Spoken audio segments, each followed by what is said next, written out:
They laughed when I cried, until Grandpa walked in and saw everything. Thandai Mwangi, a 25-year-old teacher from Mombasa, Kenya, had always been the quiet one in her family. She didn't argue, didn't complain, and always tried to do the right thing. After her mother passed away, she stayed with her father, Mr. Mwangi, a man who believed love was something you had to earn, not something you deserved. Life in that house was cold. Her stepmother, Cecilia, and her stepsister, Wanja, treated her like an unpaid maid. Every morning before work, Thandai cleaned, cooked, and washed clothes while they relaxed. When she came home tired from teaching, they mocked her for resting too much.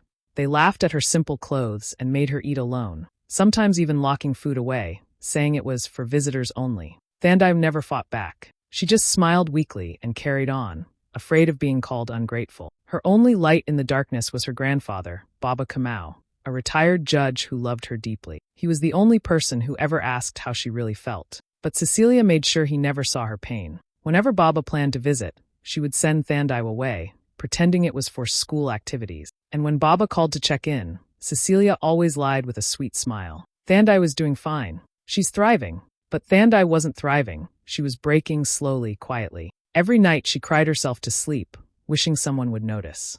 And one day, someone finally did, when Baba Kamau showed up at their gate without warning. That was the day her silence began to crack, and the truth started to rise. It was a quiet Sunday morning when a dusty silver Land Cruiser stopped in front of the Mwangi house.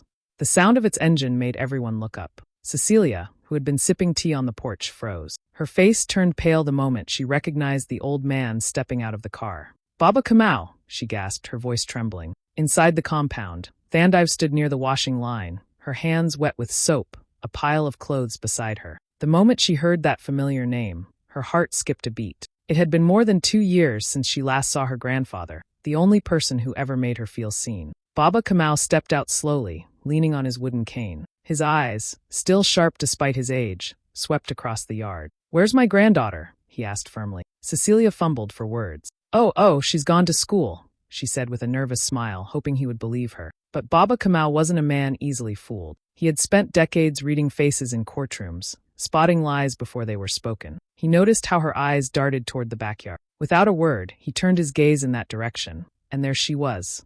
Thandai stood under the harsh sun, hanging damp clothes on the line, her shoulders slumped in exhaustion. She froze when she saw him looking her way. For a moment, the world went quiet. Baba Kamau's voice softened. "Thandai, child, come here." Her hands began to shake. She hesitated, then slowly walked toward him, her eyes filling with tears. The closer she got, the clearer it became. The faded, torn dress she wore, the bruises on her arm, the hollowness in her cheeks. He reached out and took her hand gently. "You've grown thinner," he said, his tone heavy with worry. "Tell me, my dear, what's been happening here?" Thandai opened her mouth, but no words came out. Years of silence had trained her to hide everything, her pain, her fear, her hunger. Her lips trembled as she tried to speak, but only tears fell. Cecilia quickly stepped forward, forcing a laugh. "Oh, Baba, she's just shy.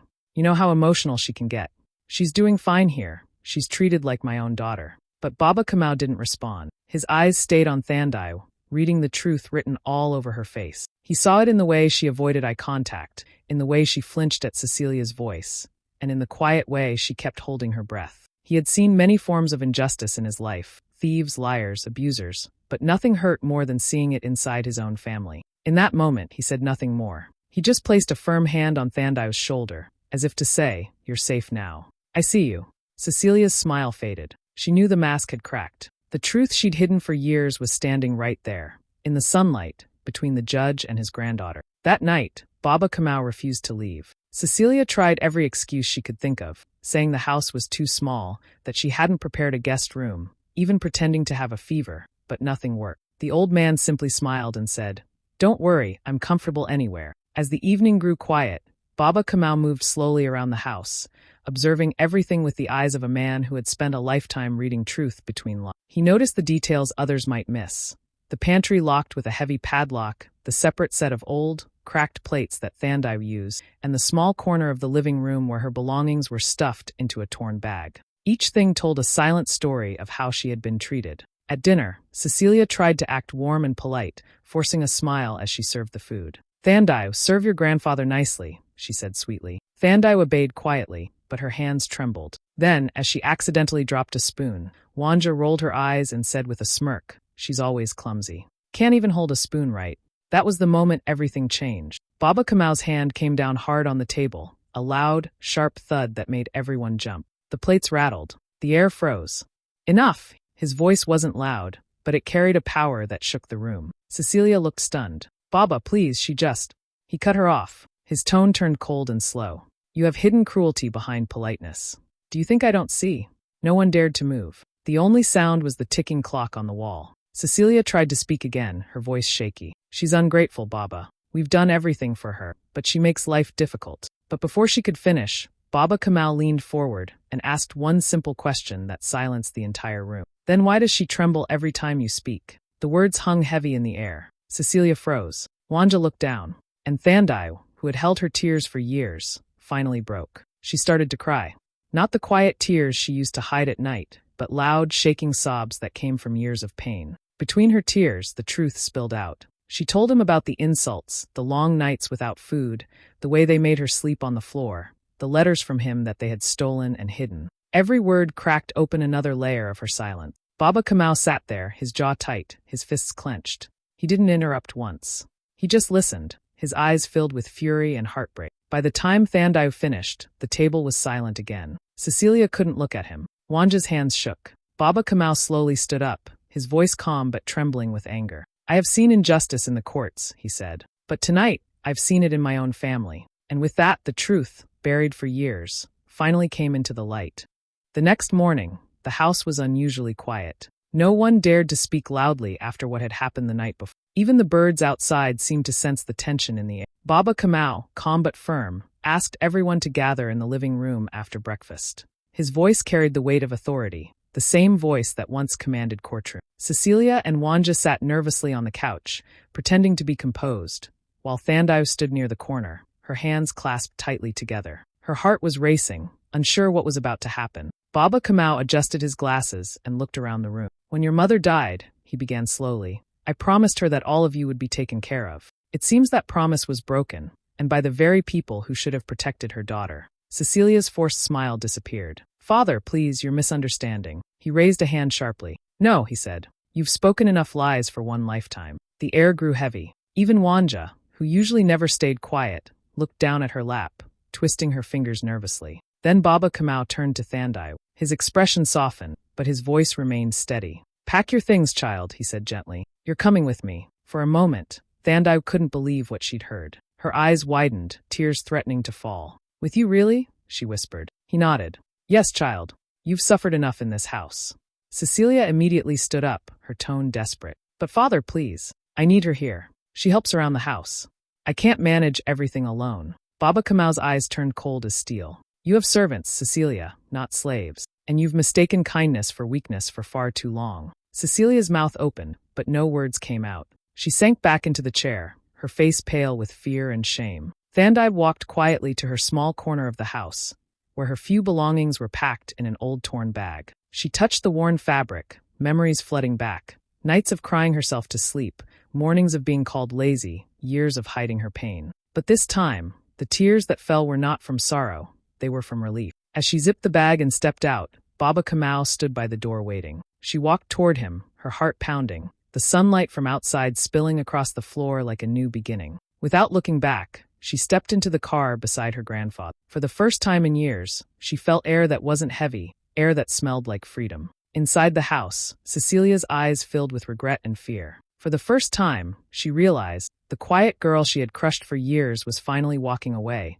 and this time, she wasn't coming back empty-handed. The road to Nairi felt like a journey to another world. The air was cooler, the hills greener, and for the first time in years, Thandai could breathe without fear. Baba Kamal's estate sat on a wide piece of land surrounded by tall trees and blooming flowers, a peaceful place where silence felt safe, not heavy. From the moment they arrived, Baba Kamal made it clear that this was her home now. He called a doctor the very next day, worried about how thin and weak she had become. The doctor spoke gently, giving her vitamins, food plans, and rest instructions. Your body has been surviving, he said kindly, but now it's time to start living again. Weeks passed, and little by little, color returned to her cheeks. Baba Kamal also arranged for her to see a therapist, a kind woman named Dr. Akian, who helped her talk about the pain she had buried for so long. At first, Thandai could barely speak without crying, but with every session, her voice grew stronger. She began to understand that silence wasn't peace, it was just survival. Baba Kamau made sure she didn't feel alone. Every morning, they shared breakfast together on the porch, watching the sunrise. He would tell her stories about her grandmother, how brave she was, how she fought for what was right even when no one stood beside her. One afternoon, as they sat drinking tea and watching the birds fly over the garden, Baba Kamau looked at her lovingly and said, "You remind me of your grandmother, strong but too forgiving. There's power in your gentleness, then. Don't ever let them take that from you again." Those words stayed with her. They became a kind of promise, one she made not just to him, but to herself. A few months later, Thandai started teaching again, this time at a small local school in Nairi. Her students adored her. They loved her calm voice, her warm smile, and the way she listened, really listened to them. She made every child feel seen, because she knew what it was like to be invisible. Life was beginning to heal her, slowly but surely. Yet deep inside, she carried scars that no medicine could erase. The years of being unwanted, the hunger, the loneliness, the stolen childhood. Sometimes, she'd wake up from dreams of her old home, shaking. But when she looked out at the sunrise from her new window, she'd remember. She wasn't that scared girl anymore. She had survived the darkness. And now, with Baba Kamau beside her, she was learning how to live in the light. But even as she healed, a quiet fire grew inside her, a longing for justice, not revenge. She didn't want to hurt anyone. She just wanted the truth to finally stand where lies once ruled. One quiet afternoon, the sun was streaming softly through the curtains as Baba Kamau sat in his study, sorting through old files and family documents. He was organizing some papers to update his estate records when he came across a dusty brown envelope tucked deep inside an old file. The edges were yellowed, the handwriting familiar. It belonged to his late wife. Curious, he opened it carefully. Inside was the original inheritance will, something he thought had already been settled years ago. But as he began to read the handwritten lines, his heart started to pound. The will clearly stated that half of the family property, including the main house and several pieces of land, was meant for his late daughter, Thandai's mother. And since she had passed away, that portion now legally belonged to Thandai herself. Baba Kamau leaned back in his chair, stunned. For a long moment, he couldn't move. How could he have missed this? He had trusted Cecilia and her husband to manage the paperwork after his daughter's death. Now it was clear they had hidden the will. They had stolen what was rightfully Thandai's and let her live like a beggar under their roof. His hands trembled slightly as he folded the document back into the envelope. Anger surged through him, but beneath it was something deeper, heartbreak. The thought of his granddaughter suffering while others enjoyed her inheritance filled him with a grief no words could express. He whispered softly to himself, almost as if speaking to his late wife. So they thought they could erase blood with lies. For a few minutes, he sat there in silence, staring out of the window at the garden where Thandai often read her books. He could see her laughing faintly with one of the house helpers, her face peaceful for the first time in years. A faint smile touched his lips. No, he thought this wasn't going to end in bitterness. It was going to end in truth. He reached for his phone and called his lawyer, a longtime family friend named Mr. Odieno. "I've found something," Baba Kamau said, his voice calm but firm. "I need you to come to Nairi tomorrow. We have work to do." That night, he stayed up late, rereading the will under the warm yellow light of his desk lamp. Every sentence confirmed what his instincts already knew. Thandai had been robbed not just of property, but of dignity and belonging. But this time, he wasn't just going to protect her. He was going to give her back everything that was hers. Every acre, every key, every right that had been stolen in silence. As he placed the envelope safely in his drawer, his mind was already forming a plan. It wasn't revenge he wanted, it was justice. Justice for his daughter, justice for Thandai, and justice for every quiet soul who had been made to believe their silence meant they had no power. 2 weeks later, Baba Kamau made a phone call that sent waves of panic through Cecilia's household. He told them there would be a family meeting at his home in Nairi. Cecilia and her husband immediately started whispering to each other, wondering what it could be about. They assumed it was something small, maybe about Thandai's attitude or behavior. But deep down, a flicker of fear grew in Cecilia's chest. She couldn't shake the uneasy feeling that her lies were finally catching up to her. When the day arrived, they pulled into the compound dressed neatly, trying to appear calm. But as soon as they stepped into the living room, their smiles faded. Sitting at the head of the table was Baba Kamau, his face stern and unreadable. Beside him were 2 lawyers, piles of documents neatly stacked on the table. Thandai sat quietly on the side, her hands folded, eyes down but heart pounding. Cecilia forced a nervous laugh. "Baba, you didn't need to make it so formal. What's going on?" Baba Kamau didn't return her smile. He picked up a brown envelope from the table and slid it toward her. His voice was calm, but his tone was sharp enough to cut glass. "You stole what was never yours." Cecilia blinked in confusion, pretending not to understand. I don't know what you mean. Baba Kamal leaned forward. You do.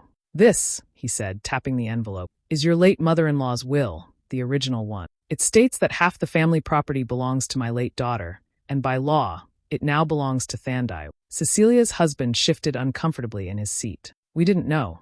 You knew, Baba Kamal snapped, his voice rising with years of suppressed fury. You hid it. You lied. And while you were living off her inheritance, you starved my granddaughter and made her feel like a burden. The room went completely silent. Even the air felt heavy. Wanja, who had been sitting quietly in the corner, started to cry softly. Cecilia's face drained of color. Father, please. It wasn't like that, she stammered. We were going to. Baba Kamal stood up slowly, his cane tapping the floor with a steady rhythm. No, he said firmly. You've said enough. His voice trembled, not from weakness, but from anger barely held back. You will vacate that house within 7 days. Every property, every account, everything that belongs to Thandai will be transferred to her name, as it should have been from the start. Cecilia tried to plead, reaching toward him. Please, father. But he raised his hand, stopping her cold. Leave, he said quietly. Before I remember I was once a judge. The words hit like thunder. Cecilia lowered her head, tears streaming down her face. Her husband sat frozen, unable to speak. Baba Kamal turned to Thandai, his voice softening for the first time that morning. Justice doesn't always come fast, my child, he said. But when it comes, it speaks louder than cruelty ever could. And for the first time, Thandai lifted her head, her silence finally replaced by strength. The day the lawyer arrived with the final documents felt unreal to Thandai. For years, she had been treated like she didn't belong, a shadow in her own family. But now, she sat at a long wooden table, her hands trembling as she signed her name again and again. Every signature made it more real. The house, the land, the accounts, all of it was legally hers. When the lawyer finished, he slid the last paper toward her with a smile. Congratulations, Miss Thandai Kamau, he said softly. It's all officially in your name. Thandai stared at the papers, her eyes filling with tears. She had imagined this moment 1,000 times, but now that it was real,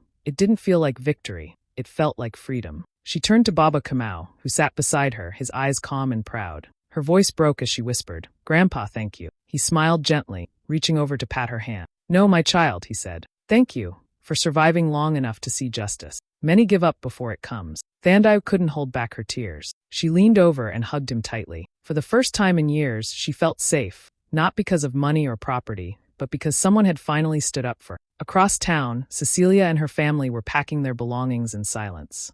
Their house, the one they had claimed as theirs for so long, was now being emptied, one box at a time. Neighbors stood by the gates, whispering among themselves. Did you hear?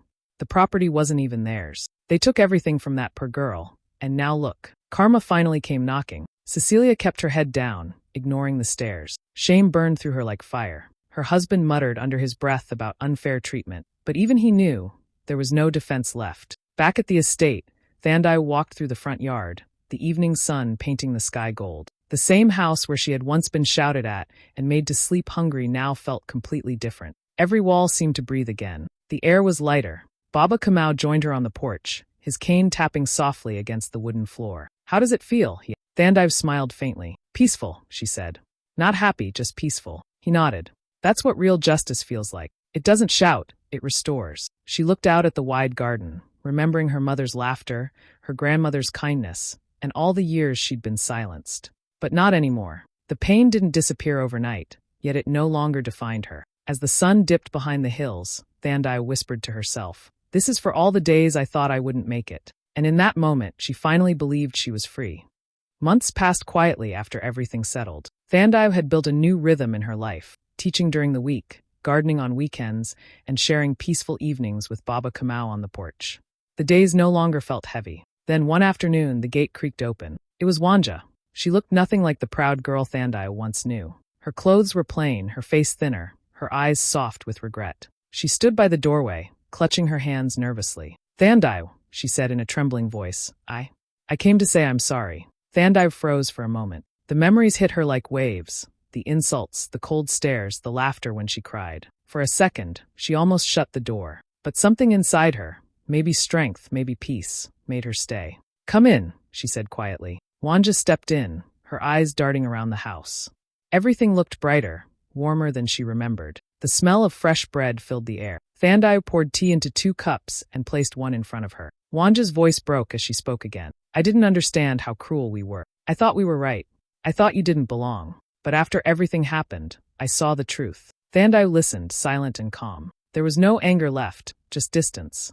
She took a sip of her tea before replying softly. Understanding comes with pain, Wanja. I hope you learn from it. Tears slipped down Wanja's cheeks. Do you hate me? She asked quietly. Thandai shook her head. No.